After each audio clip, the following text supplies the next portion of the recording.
Keith Scolan, you are the manager at Global Fleet for ITW. How difficult is it for a global fleet manager based in the USA to deal with fleet issues in Europe? The obvious with the distance has been difficult, but even more so is the cultural difference. To be able to understand each country's unique specifications for vehicle requirements, and also just the tax issue, CO2, that we sometimes do not have to deal with over in the U.S. Meeting with colleagues and also coordinating some meetings has been very difficult just because of the language barriers and also the time differences that we have run into.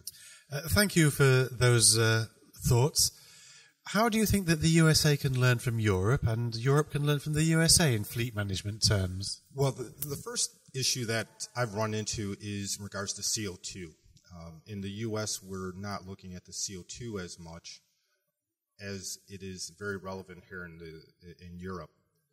What we've noticed is they, besides the fleet management and the leasing aspect and the open-end versus the closed-end lease, we have to look more at the mileage here in Europe and really strategically review each and every one of our drivers. Where in the U.S., because of the open end and we're taking the risk, we're a little bit more flexible in regards to our leasing.